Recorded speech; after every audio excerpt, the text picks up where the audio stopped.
ഈ രാഹുൽ ദാസിന്റെ വിവരങ്ങളെല്ലാം ഈ നാട്ടുകാർക്കെല്ലാം അറിയാവുന്ന. ഞാൻ ഈ നാട്ടിൽ ജീവിക്കുന്ന ആളാ. ഞാൻ വിദേശത്തു നിന്ന് ഇവിടെ ജീവിക്കുന്ന ആളാ. എന്നോട് നിരവധി പോലീസുകാർ എന്നെ വിളിച്ച് പല കാര്യങ്ങൾ എൻക്വയറി ചെയ്തിട്ടുണ്ട്. ആ സമയത്തൊക്കെ രാഹുൽ ദാസിനെ പറ്റി ഞാൻ നല്ല അഭിപ്രായമാണല്ലോ, ഒന്നും അറിയാതെ. ഇപ്പോഴാണല്ലോ വിവരങ്ങൾ ഞാൻ അറിഞ്ഞുകൊണ്ടിരിക്കുന്നത്. രാഹുൽ ദാസ് കൂടുതലൊന്നും നല്ലതാകാൻ ശ്രമിക്കേണ്ട. നമുക്കറിയാം കാര്യങ്ങൾ. ആരും നല്ലതാണെന്ന് ശ്രമിക്കേണ്ട. അഹങ്കാരമായത് ഈ വീട്ടിൽ വന്ന അഹങ്കാരം കാണിക്കാൻ നോക്കത്തില്ല. കാരണം ഇവിടെ പല നാട്ടുകാരും നാട്ടിലുള്ള ആൾക്കാർ അതിനെപ്പറ്റി ഇപ്പം ചർച്ച ചെയ്തോളുണ്ട്. അദ്ദേഹത്തെ പറ്റിയുള്ള കാര്യം ഞാൻ ഈ നാട്ടുകാരെ കൊണ്ടും വീഡിയോ ഇടിപ്പിക്കും. പല കാര്യങ്ങൾ പറയാനുണ്ടാവും. പല കാര്യങ്ങൾ രാഹുൽ ദാസ് ഞാൻ കിച്ചു എന്ന് വിളിക്കാൻ ആഗ്രഹിക്കുന്നില്ല. എൻ്റെ അവരുടെ സർട്ടിഫിക്കറ്റ് ഒക്കെ ഇവിടെ ഇരിക്കുന്ന സർട്ടിഫിക്കറ്റിനകത്ത് രാഹുൽ ദാസ് എന്നാണ് അദ്ദേഹത്തിൻ്റെ പേര്. ഈ രാഹുൽ ദാസ് എന്ന് പറയുന്ന വ്യക്തിയോട് എനിക്ക് പറയുവാനുള്ളത്, നീ സഹായിക്കണമെന്ന് ഞാൻ നിന്നോട് ആവശ്യപ്പെടുന്നില്ല. നീ സഹായിക്കണ്ട. അനേകർ നിന്നെ സഹായിച്ചാൽ നീ തരത്തിലൊക്കെ എത്തിയിരിക്കുന്നത്. അതുകൊണ്ട് ദൈവത്തെ വിളിച്ച് ശാന്തമായിട്ട് നീ ജീവിക്കാനാണ് എനിക്ക് നിന്നോട് പറയാനായിട്ടുള്ളത്. അത് പറയാനുള്ള അതോറിറ്റി എനിക്കുണ്ട്. മാടപ്പള്ളിയിലോ പ്ലാന്തോട്ടത്തിലോ അഹങ്കാരം കാണിക്കാൻ വരികയും ചെയ്യേണ്ട. അതുകൂടെ എനിക്ക് പറയാനുണ്ട്. കാരണം ഈ വസ്തുവിന് ഉടമസ്ഥൻ ഞാനായിട്ടാണ് ഇവിടെ ജീവിക്കുന്നത്. ഇവിടെ വന്ന് ബഹളം എടുക്കാനോ ശല്യം എടുക്കാനോ ഒന്നും വരണ്ട. രേണുസുതി ഒരു രോഗിയാണ്. ഇവിടെ വന്ന് അങ്ങനെ എന്തെങ്കിലും ഇനി ആ പെൺകുട്ടിയെ ആക്ഷേപിക്കുന്ന വീഡിയോ പുള്ളിക്കാരൻ ഇടുവാണെങ്കിൽ നിയമ നടപടികളുമായിട്ട് ഞങ്ങൾ മുന്നോട്ട് പോകാൻ തന്നെയാണ് തീരുമാനിക്കുന്നത്. എൻ്റെയും കൂടെ ഒരു തീരുമാനം അതാണ്. നിയമ നടപടികളുമായിട്ട് പോകും. കാരണം അവരൊരു ലേഡിയാണ്, ഒരു സുഖമില്ലാത്ത സ്ത്രീയാണ്. ഏതറ്റം വരെ നിയമ നടപടികളുമായിട്ട് പോകാം, അറ്റം വരെ ആ കുടുംബവുമായിട്ട് ചേർന്ന് നിന്ന് മാക്സിമം നിയമ നടപടികളായിട്ട് അവനവൻ്റെ കാര്യം നോക്കി ജീവിക്കുന്നതായിരിക്കും ബെറ്റർ. അവൻ്റെ കാര്യം നോക്കി ജീവിക്കട്ടെ. ആ സഹോദരി അവരുടെ കാര്യം നോക്കി ജീവിക്കുന്നുണ്ടല്ലോ. ഇവിടെ അവർക്കൊരു വീട് സ്ഥലവും എല്ലാവരും കൂടെ ചേർന്ന് കൊടുത്തിട്ടുണ്ട്. അതൊക്കെ ഈ നാട്ടുകാർക്ക് അറിയാവുന്ന കാര്യം തന്നെയാണ്. വീഡിയോ ഇടാൻ ആർക്കാ പറ്റാത്തത്? ഈ രാഹുൽ ദാസിന്റെ വിവരങ്ങളെല്ലാം ഈ നാട്ടുകാർക്കെല്ലാം അറിയാവുന്ന. ഞാൻ ഈ നാട്ടിൽ ജീവിക്കുന്ന ആളാ. ഞാൻ വിദേശത്തു നിന്ന് ഇവിടെ ജീവിക്കുന്ന ആളാ. എന്നോട് നിരവധി പോലീസുകാർ എന്നെ വിളിച്ച് പല കാര്യങ്ങൾ എൻക്വയറി ചെയ്തിട്ടുണ്ട്. ആ സമയത്തൊക്കെ രാഹുൽ ദാസിനെ പറ്റി ഞാൻ നല്ല അഭിപ്രായമാണല്ലോ, ഒന്നും അറിയാതെ. ഇപ്പോഴാണല്ലോ വിവരങ്ങൾ ഞാൻ അറിഞ്ഞുകൊണ്ടിരിക്കുന്നത്. രാഹുൽ ദാസ് കൂടുതലൊന്നും നല്ലതാകാൻ ശ്രമിക്കേണ്ട. നമുക്കറിയാം കാര്യങ്ങൾ. ആരും നല്ലതാണെന്ന് ശ്രമിക്കേണ്ട. എല്ലാവരും ഒരു വെടിക്കുള്ളത് കയ്യിലുള്ളവരാ. രാഹുൽ ദാസിൻ്റെ ഒരു വെടിക്കുള്ളതൊക്കെ ഉണ്ട്. അതെന്തൊക്കെയാണെന്ന് എൻ്റെ ലിസ്റ്റുണ്ട്. പോലീസുകാരുടെ എന്നുള്ള വിവരങ്ങളൊക്കെ എൻ്റെ ഉണ്ട്. ഞാനിവിടെ ജീവിക്കുന്ന ആളാ. രാഹുൽ ദാസ് പഠിച്ച് നല്ലൊരു ജോലിക്കാരനായി മിടുക്കനായി ജീവിക്കുക. അത് രേണുസുതിയെ കൂടുതൽ അങ്ങ് കുടുംബത്തെ ചവിട്ടി താക്കാൻ ശ്രമിക്കുവാണെങ്കിൽ കൂടെ നിൽക്കാൻ ആൾക്കാരുണ്ട്. ഞാൻ മാത്രമല്ല, ഒരുപാട് പേര് രേണുസുതിയുടെ കുടുംബത്തെ സപ്പോർട്ട് ചെയ്യാനായിട്ടുണ്ട്. കൊല്ലത്ത് അവിടെ ജീവിക്കുക, സന്തോഷമായിട്ട് ജീവിക്കുക. ഇവിടെ വീടുണ്ട്, ഇവിടെ റൂമുണ്ട്. വേണമെങ്കിൽ ഇവിടെ ഒന്ന് സമാധാനത്തോടെ അന്തസ്സായിട്ട് അഭിമാനത്തോടെ ജീവിക്കാം. ആ പെൺകുട്ടി എന്നോട് ഒരാൾ വിളിച്ച് പറഞ്ഞത് പല കാര്യങ്ങൾ അവർക്ക് പുറത്ത് പറയാൻ പറ്റത്തില്ലെന്നാണ് പറഞ്ഞത്. അതൊക്കെ പറയുവാണെങ്കിൽ രാഹുൽ ദാസ് ചിലപ്പോൾ ഇച്ചിരി ബുദ്ധിമുട്ടേണ്ടതായിട്ട് വരും. ഞങ്ങളൊക്കെ അങ്ങ് ഇറങ്ങും. എങ്ങോട്ടിറങ്ങും? നിയമപരമായിട്ട്, ലീഗലി നീങ്ങും. അവന് 22-23 വയസ്സില്ലേ? സ്വന്തം കാര്യം നോക്കി സന്തോഷമായി ജീവിക്കട്ടെ. അത്രേ എനിക്ക് അതിനെപ്പറ്റി പറയാനുള്ളൂ. അഹങ്കാരമായത് ഈ വീട്ടിൽ വന്ന അഹങ്കാരം കാണിക്കാൻ നോക്കത്തില്ല. കാരണം ഇവിടെ പല നാട്ടുകാർ നാട്ടിലുള്ള ആൾക്കാർ അതിനെപ്പറ്റി ഇപ്പം ചർച്ച ചെയ്തോളുണ്ട്. വിവരങ്ങളൊക്കെ ഉണ്ട് നമ്മുടെ കയ്യിൽ. ഞാനിപ്പോഴാണ് ഇതിനെപ്പറ്റിയൊക്കെ അറിയുന്നത്. ഈ പുള്ളിക്കാരൻ ഇങ്ങനെ പല കാര്യങ്ങളിൽ കേസിൽ പെട്ടെന്നൊക്കെ ഉള്ളവരെ ഞാൻ പോലീസുകാർ പറഞ്ഞായിരുന്നു. പക്ഷെ ഇപ്പം ഞാൻ പല കാര്യങ്ങൾ അറിയുന്നുണ്ട്. ഇവിടെ എൻ്റെ ഈ പുരയിടത്തിനകത്ത് അതൊന്നും നടക്കത്തില്ല. ഇവിടെ നടക്കത്തില്ല. ഒന്നും ശരിയായ പ്രവണതയല്ല. കുടുംബത്തെ ബുദ്ധിമുട്ടിക്കാൻ ഞാൻ സമ്മതിക്കത്തില്ല. അങ്ങനെ പുള്ളിക്കാരനെ സപ്പോർട്ട് ചെയ്തുകൊണ്ട് കാര്യങ്ങൾ ചെയ്യുക, ഇവരെ ചവിട്ടി താഴോട്ട് കൊണ്ട്, അതൊക്കെ എന്തിൻ്റെ നീതിയാണ്? അതൊന്നും നീതിയാണെന്ന് എനിക്ക് തോന്നുന്നില്ല. അദ്ദേഹത്തിന് ഇവിടെ ജീവിക്കണമെങ്കിൽ സന്തോഷമായിട്ട് വന്ന് ജീവിക്കുക. അദ്ദേഹത്തിൻ്റെ വീട് അവിടെ ഉണ്ട്, ആരും പൊളിച്ചു കളഞ്ഞിട്ടില്ല. അദ്ദേഹത്തിന് അവിടെ ബെഡ്റൂം ഉണ്ട്, അതിനകത്ത് വന്ന് സന്തോഷമായിട്ട് താമസിക്കുക. പുള്ളിക്കാരന് ആ വയ്യാതിരിക്കുന്ന ആ സഹോദരിയെ, ആരോഗ്യമില്ലാതെ മരണവും ജീവനും ഇടയിൽ നിൽക്കുന്ന ഒരു സഹോദരിയെ, അവരെ ഇപ്പം ആൾക്കാരുടെ മുമ്പിലേക്ക് ഇങ്ങനെ പിച്ച് ചിന്താനായിട്ട് എറിഞ്ഞു കൊടുത്തിട്ടുണ്ടെങ്കിൽ അദ്ദേഹത്തെ പറ്റിയുള്ള കാര്യം ഞാൻ ഈ നാട്ടുകാരെ കൊണ്ട് വീഡിയോ ഇടിപ്പിക്കും. പല കാര്യങ്ങൾ പറയാനുണ്ടാവും, പല കാര്യങ്ങൾ. അതുകൊണ്ട് നമ്മൾ എന്തിനാ വെറുതെ വേറൊരാളെ ഡിസ്റ്റർബ് ചെയ്യാൻ പാടില്ല എന്നുള്ളതാണ് എൻ്റെ അഭിപ്രായം. ഈ ചെയ്ത തെറ്റിനെ ഞാൻ അംഗീകരിക്കുന്നില്ല. അത് ഈ രാഹുൽ ദാസ് ചെയ്തേക്കുന്ന ഏറ്റവും വലിയൊരു ഇപ്പം അവന് എല്ലാവരും അവരുമായിട്ട് ചേർന്ന് ക്ഷമയോടും പ്രാർത്ഥനയോടും കൂടെ അവരോടുകൂടെ നിൽക്കുന്നൊരു സന്ദർഭമാണ്. ആ സമയത്ത് അവരെ നെഗറ്റീവ് ആക്കാനായിട്ടുള്ളൊരു പരിശ്രമമാണ് ചെയ്തത്. പക്ഷെ നെഗറ്റീവ് ആയത് രാഹുൽ ദാസ് ആണ്.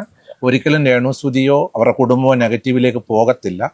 കാരണം അവരെ സ്നേഹിക്കുന്നവർ ചേർത്ത് നിർത്തുക തന്നെ ചെയ്യും. കാരണം അവരെ തിരിച്ചു കൊണ്ടുവരേണ്ടത് ആ കൊച്ചുമകൻ്റെ, ഈ പറഞ്ഞ രാഹുൽ ദാസിൻ്റെ അനുജനായിട്ടുള്ള ഋതുൽ ദാസ് എന്ന് പറഞ്ഞ കുഞ്ഞിന് 6.5 വയസ്സ് പ്രായമേ ഉള്ളൂ. ആ കുഞ്ഞിൻ്റെ പിതാവ് മരിച്ചുപോയി. മാതാവ് ഈ സാഹചര്യത്തിലൂടെ കടന്നു പോകുമ്പോൾ എത്രയും വേഗം സുഖം പ്രാപിച്ച് വരിക എന്നുള്ളത് തീർച്ചയായിട്ടും ഈ രാഹുൽ ദാസോട് ചിന്തിക്കേണ്ട ഒരു കാര്യമാണ്. ആ സമയത്ത് അവരുടെ സൗഖ്യത്തിന് വേണ്ടി പ്രാർത്ഥിക്കുകയായിരുന്നു ചെയ്യേണ്ടത്. അവർ എന്തൊക്കെയോ അവരുടെ കഷ്ടപ്പാടിന്റെ ഇതായിട്ട് അവർക്ക് ഇഷ്ടമുള്ള ജോലി അവർ ചെയ്തു. ആ ജോലിയെ വിമർശിക്കാൻ ഞാൻ ആളല്ല ഒരിക്കലും. അപ്പൊ തീർച്ചയായിട്ടും അവരുടെ വളർത്തു മകൻ എന്ന രീതിയിൽ ആ മാതാവിനോട് കാണിച്ച ഏറ്റവും വലിയ ഒരു നന്ദികേട് എന്നുള്ളൊരു വാക്കാണ് എനിക്ക് ഈ സന്ദർഭത്തിൽ പറയാനുള്ളത്. നന്ദികേട്. ബിഷപ്പിന്റെ ഈ വാക്കുകളെല്ലാം കേട്ടതിന് ശേഷം എനിക്ക് ചില കാര്യങ്ങൾ പറയണമെന്ന് തോന്നി. അച്ഛനോടുള്ള എല്ലാ റെസ്പെക്റ്റോടും കൂടിയാണ് ഞാനിത് പറയാൻ പോകുന്നത്. എൻ്റെ വാക്കുകൾ ആരെങ്കിലും വേദനിപ്പിക്കാൻ പോകുന്നുണ്ടെങ്കിൽ മുൻകൂറായി തന്നെ ഞാൻ ക്ഷമ ചോദിക്കുന്നു. ഒന്നും പറയാതിരുന്ന കിച്ചുവിനെ ആദ്യം സൈബർ ബുള്ളിങ്ങിന് ഇട്ടുകൊടുത്തത് ആരാണ്? രേണു ഒരു വീഡിയോയുമായി വന്നതിന് ശേഷമായിരുന്നില്ലേ ഇത്രയും പ്രശ്നങ്ങളെല്ലാം ഉടലെടുത്തത്? അന്ന് ആ വീഡിയോ അപ്ലോഡ് ചെയ്യുമ്പോൾ തന്നെ രേണു പറഞ്ഞിട്ടുണ്ടായിരുന്നു, ഇത് എന്തായാലും വിവാദമാകുമെന്നുള്ളത് എനിക്കറിയാമെന്ന്. അതുപോലെ തന്നെയല്ലേ സംഭവിച്ചത്? എല്ലാത്തിനും തുടക്കമിട്ടിരുന്നത് രേണു തന്നെയായിരുന്നില്ലേ? അവസാനം കിച്ചു എന്ന് പ്രതികരിച്ചപ്പോൾ എല്ലാവരും ഇപ്പോൾ കിച്ചുവിന് നേരെയല്ലേ തിരിഞ്ഞുകൊണ്ടിരിക്കുന്നത്? അമ്മയും മകനുമായിട്ടുള്ള പ്രശ്നങ്ങൾ തീർക്കേണ്ട സ്ഥലം സോഷ്യൽ മീഡിയയല്ല. ഇവിടെ രണ്ടുപേരുടെ ഭാഗത്തും തെറ്റുണ്ട്. ഇപ്പോഴുള്ള പ്രശ്നത്തിന്റെ ആദ്യ കാരണം രേണു തന്നെയാണ്. രണ്ടാമതേ കിച്ചുവായി വരുന്നുള്ളൂ. കാരണം രേണുവിന്റെ വീഡിയോക്ക് മറുപടിയായിട്ടാണ് കിച്ചു വീഡിയോ ഇട്ടിരിക്കുന്നത്. പക്ഷേ കിച്ചു ആ വീഡിയോയിലൂടെ കാണിച്ച കാര്യങ്ങളോട് ഞാൻ ഒട്ടും യോജിക്കുന്നില്ല. കാരണം അത് കാണിക്കേണ്ട സന്ദർഭം ഇതായിരുന്നില്ല. കിച്ചുവിനെ അത് എത്രയോ മുമ്പേ കാണിക്കാമായിരുന്നു. അതിനെക്കുറിച്ച് കിച്ചുവിന് പ്രതികരിക്കാമായിരുന്നു. കിച്ചുവിന്റെ പല വീഡിയോക്ക് താഴെയും ഒരുപാട് കമന്റ്സുകൾ വന്നിട്ടുണ്ടായിരുന്നു. അന്ന് ഇത് കിച്ചുവിന് ഒരു കണ്ടന്റാക്കിയെടുത്ത് കിച്ചുവിന് അന്ന് പ്രതികരിക്കാമായിരുന്നു. കിച്ചു പ്രതികരിച്ച സമയം ഒട്ടും ശരിയായില്ല എന്നുള്ള അഭിപ്രായക്കാരി തന്നെയാണ് ഞാൻ. ഇപ്പോൾ രേണു അസുഖവുമായി മല്ലിടുന്ന ഒരു സമയമാണ്. ഈ സമയം രേണുവിന് അധികം ടെൻഷൻസോ ഡിപ്രഷൻ സ്റ്റേജിലേക്ക് പോകുന്ന രീതിയിലുള്ള ഒരു കാര്യങ്ങളുമില്ലാതെ മനസ്സിന് നല്ല സമാധാനം വേണ്ടിയ സമയമായിരുന്നു. പക്ഷെ പുള്ളിക്കാരിയായി തുടക്കമിട്ട ഒരു കാര്യം കുറച്ച് പക്വതയോട് കൂടിയിട്ടെങ്കിലും കിച്ചുവിനെ ഡീൽ ചെയ്യാമായിരുന്നു എന്നുള്ള അഭിപ്രായക്കാരി തന്നെയായിരുന്നു ഞാൻ. കിച്ചുവിനെ പാടെ തള്ളിക്കളയുവാനും പറ്റില്ല. കിച്ചുവിന്റെ ഉള്ളിലെ വേദനകളാണ് അവൻ ചൂണ്ടിക്കാണിച്ചത്. ഒരു പ്രായപൂർത്തിയായ മകന്റെ വേദനയായിരുന്നു കിച്ചു വീഡിയോയിലൂടെ പങ്കുവച്ചിരുന്നത്. കിച്ചുവിന്റെ വീഡിയോയ്ക്ക് ശേഷം രേണു ഇറക്കിയ വീഡിയോയോ, അത് എനിക്ക് ഒട്ടും ആക്സെപ്റ്റ് ചെയ്യാൻ പറ്റുന്നില്ല. ഒരു അമ്മ മകനെ ഭീഷണിപ്പെടുത്തുന്ന തരത്തിലുള്ള വീഡിയോയായിരുന്നു അത്. എന്തൊക്കെയോ രഹസ്യങ്ങൾ ഉണ്ടത്രേ. അതെല്ലാം പുറത്തു കൊണ്ടുവന്നിട്ട് കഴിഞ്ഞാൽ നിന്റെ ജീവിതം പോലും പോകുമെന്നായിരുന്നു രേണു ആ വീഡിയോയിലൂടെ പങ്കുവച്ചിരുന്നത്. മുമ്പ് കിച്ചുവിൻ്റെ ലൈഫ് സ്റ്റോറി പറഞ്ഞ സമയത്ത് കിച്ചു വന്നൊരു കാര്യം പറഞ്ഞിട്ടുണ്ടായിരുന്നു, ഇനി വല്ല പെണ്ണുകേസെല്ലാം എൻ്റെ തലയിൽ കൊണ്ടിടുമെന്നുള്ളത്. അതിന് സമാനമായ രീതിയിലുള്ള കാര്യങ്ങളൊക്കെയാണ് രേണുസുതി പറയാതെ പറഞ്ഞു വെച്ചിരിക്കുന്നത്. രേണുവിൻ്റെ വീഡിയോ കാണുമ്പോൾ രേണുവിനോട് എന്തോ കിച്ചു മിസ്ബിഹേവ് ചെയ്ത പോലെയുള്ള സംസാരമാണ് രേണുവിൻ്റെ സംസാരത്തിൽ നിന്ന് മനസ്സിലാക്കാൻ കഴിഞ്ഞിട്ടുള്ളത്. പക്ഷേ അവിടെയും ചോദ്യങ്ങൾ ബാക്കി നിൽക്കുകയാണ്. ഇത്രയും രേണുവിനോട് മോശമായി പെരുമാറിയ മകനെയാണോ മകൻ എന്നെല്ലാം വിളിച്ചുകൊണ്ട് രേണുസുതി നടന്നിരുന്നത്? നിങ്ങൾ തമ്മിലുള്ള വ്ളോഗുകളും വീഡിയോസുമെല്ലാം രേണു തന്നെയല്ലേ പങ്കുവെക്കാറുണ്ടായിരുന്നത്? കിച്ചു എൻ്റെ മകനാണ്, എൻ്റെ മൂത്ത മകൻ എന്നുള്ള തരത്തിലുള്ള കാര്യങ്ങളൊക്കെയല്ലേ നിങ്ങൾ സോഷ്യൽ മീഡിയയിലൂടെ പങ്കുവെച്ചിരുന്നത്? കിച്ചു അങ്ങനെയൊരു മോശക്കാരനാണെങ്കിൽ രേണു എന്നോ അവനിൽ നിന്ന് അകന്നു നിൽക്കേണ്ടതല്ലേ? പിന്നെ എന്തിനായിരുന്നു സോഷ്യൽ മീഡിയയിൽ ഇതുപോലെയുള്ള നാടകമെല്ലാം നമുക്ക് മുമ്പിൽ പങ്കുവെച്ചത്? പക്ഷേ ഈ കാര്യങ്ങളൊന്നും ഡിസ്കസ് ചെയ്യുവാനുള്ള സമയമല്ല ഇപ്പോൾ.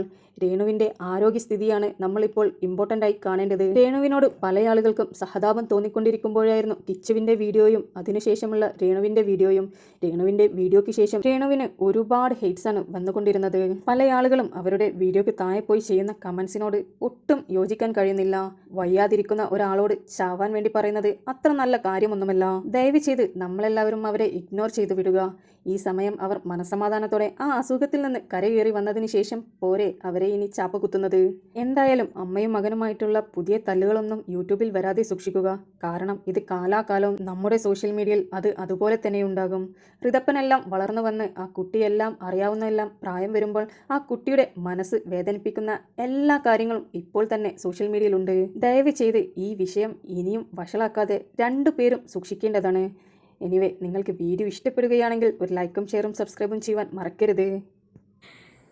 നമുക്ക് രണ്ടുപേർക്കും അറിയുന്ന പല കാര്യങ്ങളുണ്ട് അല്ലെ കിച്ചു? ഫ്യൂച്ചർ വരെ ബാധിക്കുന്ന കാര്യങ്ങളുണ്ട്. സോ അതെന്നെ കൊണ്ട് പറയിപ്പിക്കരുത് കിച്ചു. അമ്മയുടെ വില എനിക്ക് കിട്ടിയിട്ടില്ല. എൻ്റെ രണ്ടാമത്തെ വയസ്സിൽ എൻ്റെ സ്വന്തം അമ്മ എന്നെ ഇട്ടിട്ട് പോയതാണ്. പിന്നെ അതിൻ്റെ ഇടയ്ക്ക് ഞാൻ ലൈഫ് സ്റ്റോറിയിൽ കുറേ കാര്യങ്ങളും പറഞ്ഞിട്ടുണ്ട്. പിന്നെ ഇപ്പോൾ ഉള്ള അമ്മ സാധനം ഞാൻ കാണിച്ചു തരാട്ട.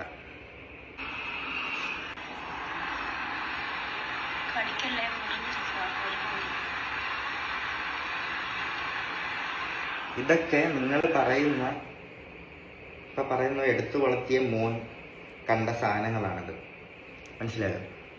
അപ്പോൾ ഞാൻ ഇത് കണ്ടു കഴിഞ്ഞാൽ ഋതപ്പൻ്റെ അവസ്ഥ എന്തായിരിക്കും? ഋതപ്പൻ്റെ കൂടെ പഠിക്കുന്നവരാണെങ്കിലും ഇപ്പം മിക്ക പിള്ളേരാണെങ്കിലും പോലും സോഷ്യൽ മീഡിയ യൂസ് ചെയ്യുന്ന ആൾക്കാരാണ് കൂടുതൽ. അപ്പം അതുവരെ കാണുന്നതായിരിക്കും. അപ്പം അവനെങ്ങനെ ഫേസ് ചെയ്യും എന്നുള്ള കാര്യം ഞാൻ അമ്മയടുത്ത് പറഞ്ഞപ്പോൾ അമ്മ എനിക്ക് തന്ന റിപ്ലൈ, ഞാൻ ചെയ്തതിൽ എനിക്ക് മോശമായിട്ടൊന്നും തോന്നില്ല, എനിക്ക് അതിൽ നിന്ന് 2 ലക്ഷം രൂപ 3 ലക്ഷം രൂപ കിട്ടുന്നുണ്ട്. ഞാനൊന്നും തിരിച്ച് റിപ്ലൈ എടുക്കാൻ പോയില്ല, ഞാൻ അവിടെ വെച്ചിട്ട് ക്ലോസ് ചെയ്തു ആ ചാപ്റ്റർ, മനസ്സിലായോ? നിങ്ങൾ ചാറ്റ് കാണും. ദേ കിച്ചൂസാൻ ഫുള്ള് കാണാവോ ചാറ്റ്? ഇതാണ് എന്റെ ചാറ്റ് കാണിച്ചുകൊണ്ടാണ് ഞാനിത് പുറത്ത് വിട്ടത് കേട്ടോ, അല്ലെങ്കിൽ ഞാൻ ഒരിക്കലും വിടത്തില്ലായിരുന്നു മോനെ. വേണ്ടേ കിച്ചു ഞാൻ തമ്മിലുള്ള ചാറ്റാണ്, സബ്സ്ക്രിപ്ഷന്റെ കാര്യമാണ്. അപ്പൊ എന്റെ പൊന്നു കുഞ്ഞു മോനെ കിച്ചു, നീ സമ്മതിച്ചുകൊണ്ടാണ് അമ്മ ഇത് ചെയ്തത്. പിന്നെ മോൻ ഗുഡെന്ന് പറഞ്ഞുകൊണ്ടാണ് മോൻ അന്ന് എന്നോട് പറയായിരുന്നേ അമ്മേ അത് വേണ്ട കേട്ടോ എന്ന് പറയായിരുന്നു, അമ്മ ഇത് ചെയ്യത്തില്ലായിരുന്നു മോനെ. മോൻ ഗുഡ് നന്നായെന്ന് പറഞ്ഞുകൊണ്ട് മാത്രമാണ് ഞാനത് ചെയ്തത്. എന്നെ വെറുതെ വിട് കിച്ചു എന്നെ വെറുതെ വിട്. പിന്നെ നമുക്ക് രണ്ടുപേർക്കും അറിയുന്ന പല കാര്യങ്ങളുണ്ട് അല്ലെ കിച്ചു? ഫ്യൂച്ചർ വരെ ബാധിക്കുന്ന കാര്യങ്ങളുണ്ട്. സോ അതെന്നെ കൊണ്ട് പറയിപ്പിക്കരുത് കിച്ചു. എന്റെ കുഞ്ഞ് നിന്നെ ചേട്ടനായിട്ട് കണ്ടുപോയി, ഇനി എന്നെ കൊണ്ടൊന്നും പറയിപ്പിക്കരുത് കിച്ചു. ഞാൻ ക്യാൻസർ വന്നിനി ഞാൻ മരിച്ചാ പോലും എനിക്ക് നീ ഒന്നും ചെയ്യണ്ട. എന്റെ ഋതപ്പൻ, എന്റെ കുഞ്ഞ്, ഞാൻ പ്രസവിച്ച എന്റെ ഒരേ ഒരു കുഞ്ഞ്, നിന്നെ ഞാൻ ആ ഋതപ്പനേക്കാൾ കൂടുതൽ ഞാൻ സ്നേഹിച്ചു. നിന്നെ ഞാൻ ഋതപ്പനേക്കാൾ കൂടുതൽ ഞാൻ നിനക്ക് എന്റെ സബ്സ്ക്രിപ്ഷൻ കിട്ടിയ പൈസ വരെ ഞാൻ നിനക്ക് തന്നു. ഒരുപാട് പൈസകൾ ഞാൻ ഉറക്കമടിച്ച്, ഞാൻ ആൽബങ്ങൾ ചെയ്തത്, ഞാൻ ഉറക്കമടിച്ച് ഗൾഫിൽ പോയി പ്രമോഷൻ ചെയ്തത് എല്ലാം ഞാൻ നിനക്ക് അതിൽ നിന്ന് ഒരു ഓഹരി ഞാൻ നിനക്ക് തന്നിട്ടുണ്ട്. നീ അതെല്ലാം വാങ്ങിച്ചിട്ടുണ്ട്. ആ ചാറ്റുകളെല്ലാം എന്റെ കയ്യിലുണ്ട്. പക്ഷെ ഞാൻ കാണിക്കത്തില്ല കിച്ചു. നീ അല്ല ഞാൻ. നിന്റെ അമ്മ സ്വന്തം പെറ്റതള്ള നിന്നെ ഇട്ടിട്ട് പോയതൊട്ടുള്ള 1.5 വയസ്സുള്ള ഒട്ട കഥകൾ വരെ എന്നോട് നീ പറഞ്ഞു വെച്ചു. കൊല്ലത്തെ വീട്ടിൽ വെച്ച് നീ അനുഭവിച്ച, ചെറുപ്പത്തിൽ അനുഭവിച്ച കാര്യങ്ങൾ വരെ നീ എന്നോട് പറഞ്ഞിട്ടുണ്ട്. രാഹുൽ ദാസിനെ പറ്റി എന്നെ പറ്റി പറയുന്നല്ലോ സബ്സ്ക്രിപ്ഷൻ. ഞാൻ സബ്സ്ക്രിപ്ഷൻ അല്ലേ തുടങ്ങിയുള്ളൂ നിയമപരമായിട്ട്, നിയമവിരുദ്ധമായിട്ട് ഞാനൊന്നും ചെയ്തിട്ടില്ലല്ലോ. കിച്ചു, നീ ഇപ്പോഴല്ലേ 1 വർഷമായിട്ടല്ലേ നീ ഇപ്പം സ്വന്തം കാര്യം നിൽക്കാൻ തുടങ്ങിയ കാര്യങ്ങളൊക്കെ. ഇതിന് മുന്നേ ഒരു രാഹുൽ ദാസ് ഉണ്ടായിരുന്നു. ചിങ്ങവനം ഭാഗം, കൊല്ലാട് ഭാഗം, അതുപോലെ ഈ പൊങ്ങന്താനം, ഈ Thrikkoduthanam police station, Vakathanam police station ഒന്ന് തിരക്കി നോക്ക് രാഹുൽദാസിനെ പറ്റി. അറിയാനുള്ളവരോടാണ് ഞാൻ പറയുന്നത്. എന്നെ കുറ്റപ്പെടുത്തുന്നവരെ എന്തായാലും രേണുസുതി അങ്ങനെ ഒരു നിയമവിരുദ്ധമായിട്ടൊന്നും ഞാൻ ചെയ്തിട്ടില്ല. ഇതിനകത്തൊന്ന് എഴുന്നേറ്റ് വന്നേ പറ്റത്തുള്ളൂ എന്റെ ഋതപ്പന് വേണ്ടിയിട്ട്. നിനക്ക് ആ കുഞ്ഞിനോട് തൊള്ളി സ്നേഹം ഉണ്ടായിരുന്നെങ്കിൽ, നീ ഇത്രയും വരുമാനം നിനക്ക് കിട്ടുന്നുണ്ടല്ലോ, നീ 1 രൂപയ്ക്ക് ഒരു മുട്ടായി നീ അവന് മേടിച്ചു കൊടുത്തോ? നിന്റെ അനിയനല്ലേ? എനിക്കൊന്നും വേണ്ട കിച്ചു നിന്റെ. ഞാൻ നിനക്ക് തന്നിട്ടേ ഉള്ളു പൈസ, അതിന് കണക്ക് പറഞ്ഞല്ല. ഘട്ടങ്ങളിൽ പോലും ഞാനുമില്ലായിരുന്നു. ഈ അമ്മയും നീ കുറ്റം പറഞ്ഞ നിന്റെ അളിയനും ചേച്ചിയൊക്കെ ഉള്ളായിരുന്നു. ഓരോ കുറ്റത്തിനും പോലീസ് സ്റ്റേഷൻ വരെ കയറി ഇറങ്ങി ഞാനായിരുന്നു. എനിക്ക് ഒരു സ്നേഹവും എനിക്ക് തരണ്ട, എന്നെ വന്ന് കാണണ്ട, ആരുടെ വിഷമം തീർക്കാൻ എന്നെ വന്ന് കാണണ്ട. ഇന്ന് വരെ കണ്ടുമില്ല, വിളിച്ചുമില്ല, മിണ്ടിയില്ലല്ലോ. വേണ്ട, ഇനി ഇത് വേണ്ട. എന്നെ വെറുതെ വിട്ടേക്ക്, ഈ ഉള്ളവളെ വെറുതെ വിട്ടേക്ക്. ഞാൻ ചത്താലും എന്റെ ശവം പോലും നിങ്ങൾ ആരും വന്ന് കണ്ട് എന്നെ ഒരു റീത്ത് പോലും ആരും സമർപ്പിക്കണ്ട. എന്നെ വെറുതെ വിട്ടേക്ക്. എന്റെ കൊച്ചിന് വേണ്ടിട്ട് എന്നെ ഞാൻ 1 മാസമായി ക്യാൻസർ ബാധിതയായിട്ട്, അതായത് എല്ലാവരും അറിഞ്ഞിട്ട് ക്യാൻസർ ആണെന്ന് അറിഞ്ഞിട്ട് ചികിത്സ തുടങ്ങിയിട്ട് ഞാൻ കിടപ്പാണ്. നിങ്ങൾക്കറിയാം, ഞാൻ ഈ ICUലൊക്കെ ആയിരുന്നു, വന്നാൽ വയ്യാതെ കിടന്നു. 1 മാസമായിട്ട് എനിക്ക് സബ്സ്ക്രിപ്ഷനോ ഒന്നുമില്ല. നിങ്ങൾക്ക് എല്ലാവർക്കും അറിയാം. എന്നെ കുറ്റപ്പെടുത്തിയവർ പോലും അവർ ക്ഷമ ചോദിച്ചുകൊണ്ടിരിക്കുന്ന സമയം. കാരണം ക്യാൻസർ എന്ന് പറയുന്ന രോഗം അങ്ങനെയാണ്. അപ്പം ആ സമയത്ത് ഈ ഇത്രയും നാളുമായിട്ട് മിണ്ടാതിരുന്ന കിച്ചു എന്ന രാഹുൽ ഇപ്പൊ ഒരു വീഡിയോ ആയിട്ട് മുന്നോട്ട് ഇറങ്ങിയിരിക്കുന്നു. സബ്സ്ക്രിപ്ഷൻ കൊണ്ടാണ് അമ്മയെ വെറുത്തന്നോ എന്നൊക്കെ പറഞ്ഞു. ഞാനൊരു കാര്യം പറയട്ടെ, ഞാൻ എന്റെ ജീവിതത്തിൽ എന്ത് തുടങ്ങിയാലും, കിച്ചുവിനെ പരിചയപ്പെട്ടതിനെ തുടർന്ന്, എന്ത് സുചേട്ടൻ മരിച്ചതിനെ തുടർന്ന് എന്ത് തുടങ്ങിയാലും ഞാനത് കിച്ചുവിനെ അറിയിച്ചുകൊണ്ടാണ് ഞാൻ ചെയ്യുന്നത്. തെളിവുണ്ട് എൻ്റെ കയ്യിൽ, ഞാൻ നിങ്ങളെ കാണിക്കാം. കിച്ചു എന്തായാലും എന്റെ ചാറ്റ് പുറത്ത് വിട്ടല്ലോ, അപ്പൊ പിന്നെ എനിക്കും പറയണമല്ലോ, പറയേണ്ട കാര്യങ്ങൾ എനിക്കും പറയണം. ഞാൻ കിച്ചുവിനോട് പറഞ്ഞ സബ്സ്ക്രിപ്ഷന്റെ ചാറ്റ് മാത്രമേ ഞാൻ കാണിക്കുന്നുള്ളൂ. കാരണം എന്നെ പറ്റി അതാണല്ലോ പറഞ്ഞത്, സബ്സ്ക്രിപ്ഷൻ ആണല്ലോ ഇപ്പം മെയിൻ പ്രശ്നമായിട്ട് ഇപ്പം പറഞ്ഞത്. അപ്പൊ ആ സബ്സ്ക്രിപ്ഷന്റെ ചാറ്റ് മാത്രം ഞാൻ കാണിക്കാം. ഓക്കെ, ഞാൻ കിച്ചുവിനോട് പറഞ്ഞു, ഞാൻ നിങ്ങളെ കാണിക്കാം. കിച്ചു സൺ, ഞാൻ സബ്സ്ക്രിപ്ഷൻ തുടങ്ങി, അപ്പൊ ഒരു സ്മൈലിയുടെ ചിഹ്നം ഇട്ടപ്പോ കിച്ചു ആഹാ. അപ്പൊ ഞാൻ 500 സബ് കഴിഞ്ഞു കേട്ടോ. ആ തുടങ്ങി അന്നാണെന്ന് നിങ്ങൾ ഓർത്തോണം. എന്റെ തുടങ്ങി അന്ന് 500 സബ് കഴിഞ്ഞു കേട്ടോ. അപ്പൊ കിച്ചു എന്താ എന്നോട് പറഞ്ഞ മറുപടി, നിങ്ങൾ മേലെ ഇത് ചെയ്യരുതെന്നല്ല പറഞ്ഞത്, നിങ്ങൾ ഇനി ഇത് ഒരിക്കലും ചെയ്യരുതെന്ന് കിച്ചു അന്ന് എന്നോട് പറയുമായിരുന്നെങ്കിൽ, മോനെ കിച്ചു അമ്മ സബ്സ്ക്രിപ്ഷൻ തുടങ്ങത്തില്ലായിരുന്നു. പക്ഷെ മോൻ എന്നാ പറഞ്ഞെന്നറിയോ, ഗുഡെന്ന്. അതിനുശേഷം ഞാൻ പറഞ്ഞ 600 കഴിഞ്ഞു, 180 രൂപയാണ്. അപ്പൊ കിച്ചു പറയാട്ടാ 180. നിങ്ങൾ കണ്ടോ ചാറ്റ് കണ്ടോ? നിങ്ങൾ ചാറ്റ് കാണും. ദേ കിച്ചു സൺ ഫുള്ള് കാണാവോ ചാറ്റ്? ഇതാണ്ട് എന്റെ ചാറ്റ് കാണിച്ചുകൊണ്ടാണ് ഞാനിത് പുറത്ത് വിട്ടത് കേട്ടോ, അല്ലെങ്കിൽ ഞാൻ ഒരിക്കലും വിടത്തില്ലായിരുന്നു മോനെ. വേണ്ടേ കിച്ചു ഞാൻ തമ്മിലുള്ള ചാറ്റാണ്, സബ്സ്ക്രിപ്ഷന്റെ കാര്യമാണ്. അപ്പൊ എന്റെ പൊന്നു കുഞ്ഞു മോനെ കിച്ചു, നീ സമ്മതിച്ചുകൊണ്ടാണ് അമ്മ ഇത് ചെയ്തത്. പിന്നെ മോൻ ഗുഡെന്ന് പറഞ്ഞുകൊണ്ടാണ്. മോൻ അന്ന് എന്നോട് പറയാനേ അമ്മേ അത് വേണ്ട കേട്ടോ എന്ന് പറയാൻ അമ്മ ഇത് ചെയ്യത്തില്ലായിരുന്നു മോനെ. മോൻ ഗുഡ് നന്നായെന്ന് പറഞ്ഞുകൊണ്ട് മാത്രമാണ് ഞാനത് ചെയ്തത്. പിന്നെ നാക്കിന്റെ വീഡിയോ നിങ്ങൾക്കറിയാം, ലൈവ് വീഡിയോ വന്നപ്പം കിച്ചു എന്നോട് സംസാരിച്ചു. അപ്പോഴാണ് കിച്ചു എന്നോട് ഇത് സംസാരിക്കുന്നത്. അത്രയും നാളുമായിട്ട് കിച്ചു എന്നോട് ഇത് സംസാരിച്ചിട്ടില്ലായിരുന്നു. അങ്ങനെ സംസാരിച്ചപ്പം ഞാൻ എന്താ പറഞ്ഞത്, കിച്ചു എത്രയോ പേര് ഓരോന്ന് ചെയ്യുന്നു, അവർക്കൊന്നും ഇല്ലാത്ത പ്രശ്നമാണോ എനിക്ക് പൈസ കിട്ടുന്നുണ്ടല്ലോ കിച്ചു, 2.5 ലക്ഷം രൂപ കിട്ടുന്നുണ്ടല്ലോ, അന്നത്തെ കാര്യം കേട്ടോ, നിങ്ങൾക്ക് കിട്ടുന്നുണ്ടല്ലോ കിച്ചു. അതാണ് ഞാൻ ആ പറഞ്ഞ കാര്യം. അത് കിച്ചു പുറത്തു വിടേണ്ട കാര്യം ഉണ്ടായിരുന്നു. അതുകൊണ്ടല്ലേ അമ്മ ഈ ചാറ്റ് പുറത്തു വിട്ടത്. പിന്നെ കിച്ചു മോനെ, നിങ്ങൾ എന്നെ പറ്റി കുറ്റം പറയേണ്ട ഇനിയിപ്പോ ഒരുപാട് വ്ളോഗേഴ്സ്, പിന്നെ കിച്ചുവിനെ ഇപ്പം നിയന്ത്രിക്കുന്ന ഒരു സ്ത്രീ ഉണ്ടെന്ന് എനിക്കറിയാം. അവർക്കൊന്നും അറിയത്തില്ല. ഒന്നും അറിയാതെ എന്റെ മെക്കെട്ട് കയറാൻ വരരുത്. മനസ്സിലായല്ലോ? ഒന്നും അറിയാതെ എന്റെ മെക്കെട്ട് കയറാൻ നിങ്ങൾ ദയവേത്. ഞാൻ ക്യാൻസർ രോഗിയാണ്. ഇനിയെങ്കിലും കിച്ചു, ഇനിയെങ്കിലും ഈ അമ്മേനെ വെറുതെ വിടും. നീ എന്നെ നോക്കണ്ട, നീ എനിക്ക് ഗുണം ചെയ്യണ്ട, നീ എന്നെ അമ്മയെന്ന് വിളിക്കണ്ട, ദയവ് ചെയ്ത് ഒന്നും എന്നെ നീ വിളിക്കണ്ട. എനിക്ക് എന്നെ ദ്രോഹിക്കാതിരുന്നൂടെ നിനക്ക് ഇനിയെങ്കിലും. ഞാൻ ക്യാൻസർ വന്ന് ഇനി ഞാൻ മരിച്ചാൽ പോലും എനിക്ക് നീ ഒന്നും ചെയ്യണ്ട. എന്റെ ഋതപ്പൻ, എന്റെ കുഞ്ഞ്, ഞാൻ പ്രസവിച്ച എന്റെ ഒരേ ഒരു കുഞ്ഞ്, നിന്നെ ഞാൻ ആ ഋതപ്പനേക്കാൾ കൂടുതൽ ഞാൻ സ്നേഹിച്ചു. ഋതപ്പനേക്കാൾ കൂടുതൽ ഞാൻ നിനക്ക് എന്റെ സബ്സ്ക്രിപ്ഷന് കിട്ടിയ പൈസ വരെ ഞാൻ നിനക്ക് തന്നു. ഒരുപാട് പൈസകൾ ഞാൻ ഉറക്കമടിച്ച്, ഞാൻ ആൽബങ്ങൾ ചെയ്തത്, ഞാൻ ഉറക്കമടിച്ച് ഗൾഫിൽ പോയി പ്രമോഷൻ ചെയ്തത് എല്ലാം ഞാൻ നിനക്ക് അതിൽ നിന്ന് ഒരു ഓഹരി ഞാൻ നിനക്ക് തന്നിട്ടുണ്ട്. നീ അതെല്ലാം വാങ്ങിച്ചിട്ടുണ്ട്. ആ ചാറ്റുകളെല്ലാം എന്റെ കയ്യിലുണ്ട്. പക്ഷെ ഞാൻ അത് കാണിക്കത്തില്ല കിച്ചു. നീ അല്ല ഞാൻ. നിന്റെ അമ്മ സ്വന്തം പെറ്റതള്ള നിന്നെ ഇട്ടിട്ട് പോയതൊട്ടുള്ള 1.5 വയസ്സുള്ള ഒട്ട കഥകൾ വരെ എന്നോട് നീ പറഞ്ഞു വെച്ചു. കൊല്ലത്തെ വീട്ടിൽ വെച്ച് നീ ചെറുപ്പത്തിൽ അനുഭവിച്ച കാര്യങ്ങൾ വരെ നീ എന്നോട് പറഞ്ഞിട്ടുണ്ട്. ഞാൻ അതൊന്നും ചെറുപ്പത്തിൽ അനുഭവിച്ച കാര്യങ്ങൾ വരെ നീ എന്നോട് പറഞ്ഞിട്ടുണ്ട്. ഞാൻ അതൊന്നും പുറത്തു വിടുന്നില്ല കിച്ചു. ഞാൻ അങ്ങനത്തെ ഒരു അമ്മയല്ല, ഞാൻ അങ്ങനത്തെ ഒരു സ്ത്രീയല്ല. ഇനിയെങ്കിലും എന്നെ വെറുതെ വിടുക. ഞാൻ ക്യാൻസർ രോഗമായിട്ട് ഞാൻ മല്ലിടുവാണ്. എനിക്ക് എന്റെ ഋതപ്പന് വേണ്ടിയിട്ട് ജീവിച്ചേ പറ്റത്തുള്ളൂ. എന്നെ വെറുതെ വിടു കിച്ചു. എന്നെ വെറുതെ വിടും. പിന്നെ നമുക്ക് രണ്ടുപേർക്കും അറിയുന്ന പല കാര്യങ്ങളുണ്ട് അല്ലെ കിച്ചു? ഫ്യൂച്ചർ വരെ ബാധിക്കുന്ന കാര്യങ്ങളുണ്ട്. സോ അതെന്നെ കൊണ്ട് പറയിപ്പിക്കരുത് കിച്ചു. എന്റെ കുഞ്ഞ് നിന്നെ ചേട്ടനായിട്ട് കണ്ടുപോയി. ഇനി എന്നെ കൊണ്ടൊന്നും പറയിപ്പിക്കരുത് കിച്ചു. രാഹുൽ ദാസിനെ പറ്റി എന്നെ പറ്റി പറയുന്നല്ലോ സബ്സ്ക്രിപ്ഷൻ. ഞാൻ സബ്സ്ക്രിപ്ഷൻ അല്ലേ തുടങ്ങിയുള്ളൂ നിയമപരമായിട്ട്. നിയമവിരുദ്ധമായിട്ട് ഞാനൊന്നും ചെയ്തിട്ടില്ലല്ലോ. കിച്ചു, നീ ഇപ്പോഴല്ലേ 1 വർഷമായിട്ടല്ലേ നീ ഇപ്പം സ്വന്തം കാര്യം നിൽക്കാൻ തുടങ്ങിയ കാര്യങ്ങളൊക്കെ. ഇതിനു മുന്നേ ഒരു രാഹുൽ ദാസ് ഉണ്ടായിരുന്നു. ചിങ്ങവനം ഭാഗം, കൊല്ലാട് ഭാഗം, അതുപോലെ ഈ പൊങ്ങന്താനം, ഈ Thrikkodithanam police station, Vakathanam police station ഒന്ന് തിരക്കി നോക്ക് രാഹുൽ ദാസിനെ പറ്റി. അറിയാനുള്ളവരോടാണ് ഞാൻ പറയുന്നത്. എന്നെ കുറ്റപ്പെടുത്തുന്നവരെ. എന്തായാലും രേണുസുതി അങ്ങനെ ഒരു നിയമവിരുദ്ധമായിട്ടൊന്നും ഞാൻ ചെയ്തിട്ടില്ല. അങ്ങനെയുള്ളവർ കുറച്ചും കൂടെ അറിയണമെങ്കിൽ ആ പോലീസ് സ്റ്റേഷനിലോ അല്ലെങ്കിൽ ആ നാട്ടിലോ, കൊല്ലാട് നാട്ടിലോ ഒന്ന് കിച്ചുവിനെ പറ്റി, രാഹുൽ ദാസിനെ പറ്റി തിരക്കി നോക്ക്. അപ്പൊ എനിക്കതും പറയാമായിരുന്നല്ലോ രാഹുല്. കിച്ചു, ഇനിയെങ്കിലും എന്നെ ഇനി അമ്മയെന്ന് വിളിച്ചില്ലേലും കുഴപ്പമില്ല. എന്നെ ഇനി ഉപദ്രവിക്കാതെ വിടുക. ഞാൻ നിന്നെ ദ്രോഹിക്കാൻ വരുന്നില്ല. എന്നെ ഉപദ്രവിക്കാതെ വിടുക. ഞാൻ ഒരു ക്യാൻസർ പേഷ്യന്റ് ആണ്. ഞാൻ നിന്റെ കാല് പിടിച്ച് ഈ അമ്മ പറയാം. എന്റെ നെഞ്ചത്ത് അടിക്കാൻ പറ്റത്തില്ല. ടിക്ലൈൻ കിടക്കുന്നതുകൊണ്ട് ഞാൻ അടിച്ചു കഴിഞ്ഞാൽ എനിക്ക് വേദനിക്കും. ഞാൻ കാല് പിടിച്ച് പറയുക. എന്നെ ഇനി നാക്കിട്ട്, എന്നെ ഇനി കുത്തി, ഇനി എന്നെ സംസാരിപ്പിക്കരുത്. എനിക്ക് വയ്യ. ഇനി എന്റെ പേരെടുത്തിടരുത്. എനിക്ക് ഗുണം ചെയ്തില്ലേലും എന്നെ ദ്രോഹിക്കാതിരിക്കുക. എന്റെ കുഞ്ഞിനെ ഓർത്തിട്ട് ഇതിനകത്തുനിന്ന് എഴുന്നേറ്റ് വന്നേ പറ്റത്തുള്ളൂ. എന്റെ ഋതപ്പന് വേണ്ടിയിട്ട്. നിനക്ക് ആ കുഞ്ഞിനോട് ഒരു തൊള്ളി സ്നേഹം ഉണ്ടായിരുന്നെങ്കിൽ, നീ ഇത്രയും വരുമാനം നിനക്ക് കിട്ടുന്നുണ്ടല്ലോ, നീ 1 രൂപയ്ക്ക് ഒരു മുട്ടായി നീ അവനെ മേടിച്ചു കൊടുക്കും. നിന്റെ അനിയനല്ലേ? എനിക്കൊന്നും വേണ്ട കിച്ചു നിന്റെ. ഞാൻ നിനക്ക് തന്നിട്ടേ ഉള്ളു പൈസ. അതിന് കണക്ക് പറഞ്ഞല്ല.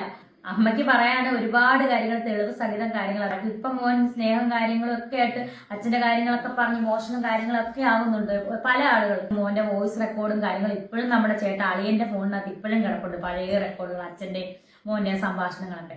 മോൻ ഈ കാണിച്ച അമ്മയുടെ ചാറ്റ് പുറത്തു വിട്ട പോലത്തെ അങ്ങനത്തെ ഒരു മനസ്സുള്ളവരാണ് ഞങ്ങളൊക്കെ. അതും പുറത്തു വിടത്തില്ല മോനെ. ഞങ്ങൾ ഇതൊന്നും ചെയ്യുന്നില്ലല്ലോ. എന്നിട്ട് ഇനിയെങ്കിലും എന്നെ വെറുതെ വിടാൻ മേലെ. ഞാനൊരു ക്യാൻസർ പേഷ്യന്റ് അല്ലേ. ഇനിയെങ്കിലും എന്നെ ഒന്ന് വെറുതെ വിടാൻ മേലെ.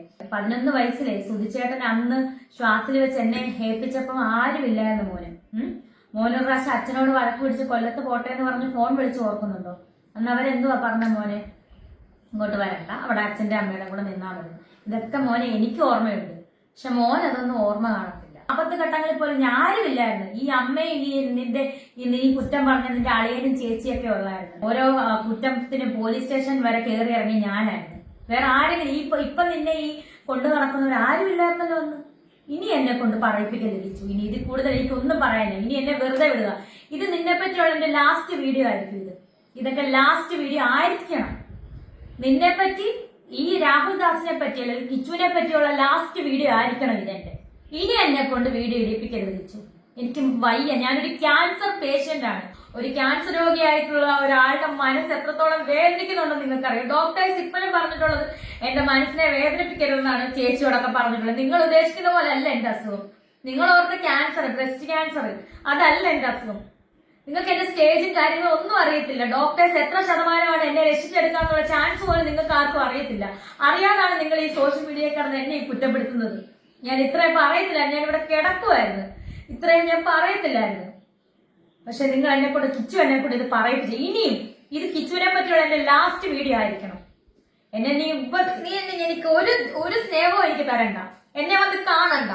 ആരുടെ വിഷമം തീർക്കാൻ എന്നെ വന്ന് കാണണം. ഇന്ന് വരെ കണ്ടുമില്ല, വിളിച്ചുമില്ല, മിണ്ടിയില്ലല്ലോ. വേണ്ട, ഇനി ഇത് വേണ്ട. എന്നെ വെറുതെ വിട്ടേക്ക്.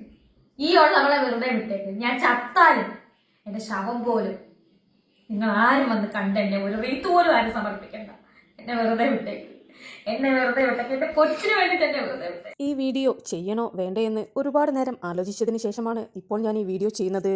രേണു, നിങ്ങൾ ഇന്നലെ പുറത്തുവിട്ട ആ ചാറ്റില്ലേ, അതിനെക്കുറിച്ച് ചില കാര്യങ്ങൾ എനിക്ക് പറയുവാൻ തോന്നി. നിങ്ങൾ സബ്സ്ക്രിപ്ഷൻ തുടങ്ങുന്ന ടൈം എല്ലാവരോടും പറഞ്ഞത് എന്താണെന്ന് ഓർമ്മയുണ്ടോ? നമുക്ക് കഥകളും പാട്ടും ഡാൻസുമായി എൻജോയ് ചെയ്യാമെന്നല്ലേ നിങ്ങൾ ആദ്യം പറഞ്ഞിരുന്നത്? ആ സമയം നിങ്ങൾ സബ്സ്ക്രിപ്ഷൻ തുടങ്ങുന്ന കാര്യം കിച്ചുവിനോട് പറഞ്ഞപ്പോൾ അവൻ ഓക്കെ പറഞ്ഞത് അന്ന് സ്വപ്നത്തിൽ പോലും അവൻ വിചാരിച്ചു കാണില്ല ഇത് ഒരു AI മാറുമെന്ന്. കാരണം നിങ്ങൾ ബിഗ് ബോസിലെല്ലാം പോയതുകൊണ്ട് നിങ്ങൾക്കൊരു ബിഗ് ബോസ് ഫെയിം ഉണ്ട്. ഒരുപാട് പ്രൊമോഷൻസും ഒരുപാട് ഇനോഗ്രേഷൻസും അതുപോലെ ഒരുപാട് ആൽബങ്ങളും നിങ്ങൾ ഓടി നടന്ന് ചെയ്യുന്ന ആളായിരുന്നില്ലേ? അതിൽ നിന്ന് തന്നെ അത്യാവശ്യം നിങ്ങൾക്ക് വരുമാനം ലഭിക്കുന്നുണ്ടായിരുന്നു. വിദേശ യാത്രകളും അവിടെയുള്ള പ്രൊമോഷൻസുമെല്ലാം നിങ്ങൾ തന്നെ സോഷ്യൽ മീഡിയയിൽ പങ്കുവെക്കാറുള്ളതല്ലേ? പിന്നെ നിങ്ങൾക്ക് സബ്സ്ക്രിപ്ഷൻ ചാനലിലൂടെ വൾഗറായി കാണിക്കേണ്ട ഒരു ആവശ്യവുമില്ലല്ലോ. കിച്ചു വിചാരിച്ചിരുന്നത് സബ്സ്ക്രിപ്ഷൻ ചാനലിലൂടെ നിങ്ങളുടെ പാട്ടും ഡാൻസും ബാക്കിയുള്ള സ്റ്റോറീസും ഇനോഗ്രേഷൻ റിലേറ്റഡ് ആയിട്ടുള്ള കാര്യങ്ങളെല്ലാം പങ്കുവെക്കാനായിട്ടുള്ള ഒരു ചാനൽ മാത്രമായിരിക്കുമെന്നാണ് അവൻ കരുതിയിരുന്നത്. അതുകൊണ്ട് തന്നെയാണ് തുടക്കത്തിൽ 500 സബ്സ്ക്രൈബേഴ്സ് ആയപ്പോൾ അവൻ ഗുഡ് എന്ന് പറഞ്ഞത്. അതിൽ നിങ്ങളൊന്നും മോശമായി കാണിച്ചിരുന്നില്ല. ദിവസങ്ങൾ കഴിയുന്തോറും നിങ്ങളുടെ വീഡിയോ വെറും ഏച്ചവയായിട്ട് മാറിക്കൊണ്ട് നിൽക്കുകയായിരുന്നു. ബോഡി ഒരുപാട് എക്സ്പോസ്ഡ് ആയിട്ടുള്ള ഡ്രസ്സിങ്ങും അതുപോലെയുള്ള വീഡിയോസും പിന്നെ ലൈവിൽ വന്ന് ചുണ്ട് കടിക്കല്ലേ എന്നൊക്കെ പറഞ്ഞത് മറന്നുപോയോ രേണു? ആ സമയമെല്ലാം സോഷ്യൽ മീഡിയ നിങ്ങളെ ഒരു A സ്റ്റാർ ആയിട്ടാണ് കണ്ടിട്ടുണ്ടായിരുന്നത്. നിങ്ങൾ എക്സ്ക്ലൂസീവ് കണ്ടന്റ് എന്ന് പറഞ്ഞ് സബ്സ്ക്രിപ്ഷൻ ചാനലിൽ ഇടുന്ന ഓരോ വീഡിയോസും യൂട്യൂബിലേക്ക് പറന്നെത്തുകയായിരുന്നു. യൂട്യൂബ് തുറന്നു കഴിഞ്ഞാൽ നിങ്ങളുടെ പല ബോഡി പാർട്സ് വെച്ചിട്ടുള്ള വീഡിയോസാണ് കണ്ടുകൊണ്ടിരുന്നത്. ഇതൊക്കെ ആ മകൻ എങ്ങനെ സഹിക്കും? നിങ്ങളെ ഇട്ട് സോഷ്യൽ മീഡിയയിൽ എല്ലാവരും അലക്കുന്നത് കണ്ടതിന് ശേഷമാണ് ആ മകൻ നിങ്ങളുടെ അടുത്ത് വന്നിട്ട് ഇതെല്ലാം ഒന്ന് നിർത്തിക്കൂടെ എന്ന് പറഞ്ഞത്. അപ്പോഴേക്ക് സത്യം പറഞ്ഞാൽ നിങ്ങൾക്ക് പണത്തിനോടുള്ള ആർത്തിയായി മാറിയിട്ടുണ്ടായിരുന്നു. അവൻക്ക് നിങ്ങൾ കൊടുത്ത മറുപടിയും അങ്ങനെ തന്നെയായിരുന്നില്ലേ? എനിക്ക് ഇതിൽ നിന്ന് 2-2.5 ലക്ഷം രൂപ കിട്ടുന്നുണ്ട്. ഞാൻ പിന്നെ മറ്റുള്ളവർ കാണിക്കുന്ന പോലെ വളരെ മോശമായൊന്നും കാണിക്കുന്നില്ലല്ലോ. അവർക്കൊന്നുമില്ലാത്ത കുഴപ്പം പിന്നെ നിനക്കെന്തിനാ എന്നൊക്കെയായിരുന്നില്ലേ നിങ്ങൾ മറുപടിയായി പറഞ്ഞിരുന്നത്? നിങ്ങളുടെ പോക്ക് ശരിയല്ല. സൈബർ ബുള്ളിംഗ് കൂടിയപ്പോഴായിരുന്നു ആ മകൻ നിങ്ങളെ തിരുത്താൻ വേണ്ടി ശ്രമിച്ചത്. പക്ഷേ അവന്റെ വാക്കിന് ഒരു പുല്ല് വില പോലും നിങ്ങൾ കൽപ്പിച്ചില്ല. എന്നിട്ടാണ് ഇപ്പോൾ നിങ്ങൾ അവന്റെ തുടക്കകാലത്തിലുള്ള ചാറ്റും കുത്തിപ്പിടിച്ച് വന്നിരിക്കുന്നത്. നിങ്ങൾ തുടക്കകാലത്തെ ചാറ്റാണ് കാണിച്ചിരിക്കുന്നത്. എന്നാൽ അവൻ ഇപ്പോഴുള്ള നിങ്ങളുടെ സിറ്റുവേഷന്റെ ചാറ്റാണ് കാണിച്ചു തന്നിട്ടുള്ളത്. തുടക്കകാലത്ത് നിങ്ങൾ സബ്സ്ക്രിപ്ഷൻ ചാനലിലൂടെ പങ്കുവെച്ചതുപോലെയായിരുന്നില്ലല്ലോ പിന്നീട് അങ്ങോട്ട് നിങ്ങളുടെ വീഡിയോസ് ഉണ്ടായിരുന്നത്. ഇതൊന്നും അവൻ വന്ന് പറയില്ലായിരുന്നു. നിങ്ങളായിട്ട് തന്നെയാണ് ഇപ്പോൾ ഇതെല്ലാം പറയിപ്പിച്ചത്. സ്വന്തം മകന്റെ വായിൽ നിന്ന് ഇതുപോലെ കേൾക്കേണ്ടി വരുന്ന ഒരു അവസ്ഥ, ഇത്രയ്ക്ക് ദയനീയമായ അവസ്ഥ വേറെയില്ല. നിങ്ങളുടെ ആരോഗ്യസ്ഥിതി ഇപ്പോൾ നന്നായി തന്നെ അറിയാവുന്നത് കൊണ്ടാണ് പറയുന്നത്. ദയവ് ചെയ്ത് ഇനിയെങ്കിലും കോൺട്രവേഴ്സീസ് ഒന്നും ഉണ്ടാക്കാതെ ആരോഗ്യം വീണ്ടെടുക്കുവാനുള്ള പരിശ്രമത്തിലേക്ക് ഏർപ്പെടുക. നെഗറ്റീവായിട്ട് ചിന്തിക്കാതിരിക്കുക. നെഗറ്റീവ് കാര്യങ്ങളൊന്നും മനസ്സിന് കൊടുക്കാതെ എത്രയും പെട്ടെന്ന് സുഖം പ്രാപിച്ച് പൂർണ്ണ ആരോഗ്യവതിയായി തിരിച്ചു വരട്ടെ എന്നാണ് ആശംസിക്കുന്നത്. നിങ്ങൾ അമ്മയും മകനുമുള്ള പ്രശ്നം എത്രയും പെട്ടെന്ന് സോർട്ട് ഔട്ട് ചെയ്തെടുക്കണമെന്നാണ് എനിക്കും പറയുവാനുള്ളത്. പിന്നെ രേണു, നിങ്ങളൊരു അമ്മയാണ്. മകനെ ഭീഷണിപ്പെടുത്തിക്കൊണ്ടുള്ള നിങ്ങളുടെ വീഡിയോ അത് ഞാൻ ഒട്ടും പ്രോത്സാഹിപ്പിക്കുന്നില്ല. അവൻ്റെ ലൈഫ് സ്റ്റോറിയിൽ തന്നെ അവൻ പറഞ്ഞു പോയിട്ടുണ്ട് മുൻപ് മദ്യപാനത്തിനും ലഹരിക്കുമെല്ലാം അടിമയായിട്ടുണ്ടായിരുന്നു എന്നുള്ളത്. എന്നാൽ അതിൽ നിന്നെല്ലാം മോചനപ്പെട്ടു വന്ന ഒരു നല്ലൊരു പയ്യനായിട്ടാണ് കിച്ചുവിനെ ഇപ്പോൾ എനിക്ക് തോന്നുന്നത്. നിങ്ങളിപ്പോഴും ആ പഴയ കാര്യം പറഞ്ഞ് അവനെ ബ്ലാക്ക്മെയിൽ ചെയ്തുകൊണ്ട് സോഷ്യൽ മീഡിയയ്ക്ക് ഇട്ടുകൊടുത്തത് ഒട്ടും ശരിയായില്ല. പിന്നെ രാഹുൽദാസിനെ പറ്റി അറിയണമെങ്കിൽ പോലീസ് സ്റ്റേഷനിൽ പോയി ചോദിക്കാൻ പറഞ്ഞതെല്ലാം ഒരു അമ്മയാണോ നിങ്ങളെന്നാണ് ഇപ്പോൾ എനിക്ക് ചോദിക്കുവാൻ വേണ്ടി തോന്നുന്നത്. ഒട്ടും ആത്മാർത്ഥത നിങ്ങൾക്ക് ആ മകനോട് ഉണ്ടായിരുന്നില്ലേ? അവനൊരു പക്ഷേ അവൻ്റെ വിവരമില്ലായ്മ കൊണ്ട് എന്തെങ്കിലും പറഞ്ഞിട്ടും ചെയ്തിട്ടുമുണ്ടാകും. അല്പമെങ്കിലും വിവരത്തോട് കൂടിയിട്ട് സംസാരിക്കണമെന്നാണ് രേണുവിനോട് എനിക്ക് പറയുവാനുള്ളത്. ഈ വാക്കുകളൊന്നും നിങ്ങളെ വേദനപ്പെടുത്തുവാൻ വേണ്ടി പറഞ്ഞതല്ല. സോഷ്യൽ മീഡിയയിൽ വന്ന് ഓരോന്ന് പറയുമ്പോൾ സൂക്ഷിച്ചും കണ്ടും വേണം പറയുവാൻ. കാരണം നിങ്ങളുടെ വായിൽ നിന്ന് വരുന്ന ഓരോ വാക്കുകളും കൊത്തിയെടുക്കുവാൻ വേണ്ടി പല ആളുകളും കാത്തിരിക്കുന്നുണ്ട്. അതുകൊണ്ട് സൂക്ഷിച്ചും കണ്ടും വീഡിയോ ചെയ്യണമെന്ന് മാത്രം അഭ്യർത്ഥിക്കുന്നു. ഇപ്പോഴുള്ള ബുദ്ധിമുട്ടും പ്രയാസങ്ങളുമെല്ലാം എത്രയും പെട്ടെന്ന് മാറട്ടെ എന്ന് പ്രാർത്ഥിച്ചുകൊണ്ട് ഞാൻ വീഡിയോ നിർത്തുന്നു. നിങ്ങൾക്ക് വീഡിയോ ഇഷ്ടപ്പെടുകയാണെങ്കിൽ ഒരു ലൈക്കും ഷെയറും സബ്സ്ക്രൈബും ചെയ്യുവാൻ മറക്കരുത്. പിന്നെ എനിക്കിതുപോലെ സംസാരിച്ചൊന്നും വലിയ ശീലമില്ലാത്തത് കൊണ്ട് എൻ്റെ സംസാരത്തിൽ ഒരുപാട് ഭാഗപ്പിഴവുകൾ ഉണ്ടാകും. അതെല്ലാം ഞാൻ മാറ്റിയെടുക്കുന്നതായിരിക്കും. നിങ്ങളുടെ വിലയേറെ കമൻറ്റുകളാണ് എനിക്ക് മോട്ടിവേഷനായിട്ട് വരുന്നത്. അതുകൊണ്ട് തന്നെ തീർച്ചയായും നിങ്ങളുടെ ഓരോ അഭിപ്രായങ്ങളും നിങ്ങൾ താഴെ കമൻറ്റായി പറയണം. വീഡിയോയിൽ തെറ്റുകളെല്ലാം ഉണ്ടെങ്കിൽ അതെല്ലാം തിരുത്തി നല്ല രീതിയിൽ മാറ്റിയെടുക്കുവാൻ വേണ്ടി ഞാൻ ശ്രമിക്കും. അതിന് എനിക്ക് നിങ്ങളുടെ എല്ലാവരുടെയും സപ്പോർട്ടും സഹകരണവും വേണം. അപ്പോൾ സബ്സ്ക്രൈബ് ചെയ്യാതെ കാണുന്നവരെല്ലാവരും എന്നെ സബ്സ്ക്രൈബ് ചെയ്യണമെന്ന് അഭ്യർത്ഥിക്കുന്നു. വീഡിയോ ഇഷ്ടപ്പെടുകയാണെങ്കിൽ ഒരു ലൈക്കും ചെയ്യുവാൻ മറക്കരുത്.